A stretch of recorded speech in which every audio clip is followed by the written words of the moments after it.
ઈ 10 20 કે 25 ઘા માર્યા, ધરો હંતાઈ ગયો, પણ દેવાયત પંડિતના હાથમાંથી ઘાણ પડી ગયો કે આ મહાપુરુષ કોણ છે. દેવતણખીને પૂછે છે કે આપ કોણ છો? એ કે હું તો આ ગામનો લુહાર છું, લોટા ટીપું. એ કે હું દેવાયત પંડિત તમારી સામે ઉભો છું, આ ઘૂંટી ઉપર રાખીને ધરો તમે હાંધ્યો. તમે લુહાર નહીં પણ કાંઈક તમે ઊંચી મૂર્તિ છો. પછી દેવતણખી કે ઈ જે હોય પણ તમે કિન પા જાઓ છો? એ કે દેવલ દેને ગોતવા, એ કે સરનામું છે? એ કે સરનામું નથી તો કે ક્યાં ગોતવા જાય છે? વિચાર તો કરો, દેવાયત પંડિતને પરસ્યો વાળી દીધો. આજની વાતું તેદી એને કરી. ધરતી ઉપર હેમર હાલશે, હુના નગરની મોજા લક્ષ્મી લૂંટાય, લોકો તણી નહીં થાય રાડ ફરિયાદ.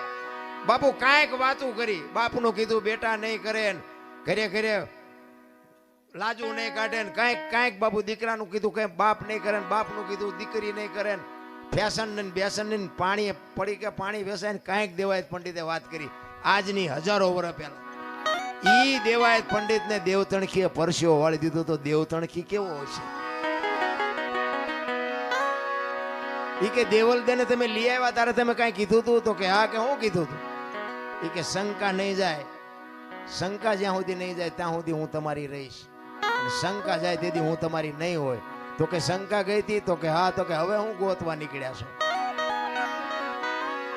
અરે મારા રામ દેવાયત પંડિત બાપુ ધ્રુજી ગયો ઘરે. આ મહાપુરુષ અને દેવતણખીના ઘરેથી બાપુ દેવલદેને બહાર કાઢ્યા તો કયો પુરુષ હશે? શું આપણે વાત કરી ભલામણા ભજનની? ભજન તો ઉગે પણ વાવતા નથી આવડતું. ખારા પાટમાં વાવો તો બાપુ ગાંડા બાવળિયા ન ઉગે. કારણ કે તમારે અને મારે કાંઈક મેળવવું છે પણ ગુમાવવું નથી, એમ નામ મળે નહીં.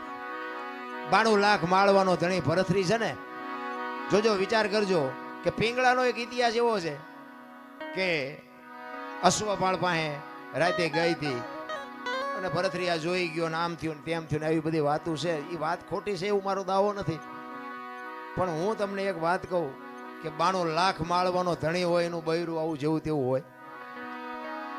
એવું હોય જ નહીં. પણ આમાં શું છે કે સાચો ઇતિહાસ બધા દબાવી રાખ્યો છે. પાદરી ઉથડક વાતો કરે. આ રામાયણમાં છે ને, રામાયણમાં તે બાપુ કેટલી ઊંધી વાતો ચિતરી નાખી છે. રામાયણ છે કંઈક જુદી, દુનિયા ઊંધી કરી નાખી છે. એ 92 લાખ માળવાનો ધણી ભરથરી પિંગળા વગર બાપુ એક સેકન્ડ નો રહે કે ઈ પિંગળાને છોડીને બાપુ સાધુ બની ગયો હોય છે. કેમ બન્યો હોય છે? વિચાર કરજો. એકવાર ભરથરી બાપુ શિકાર કરવા માટે જાય છે.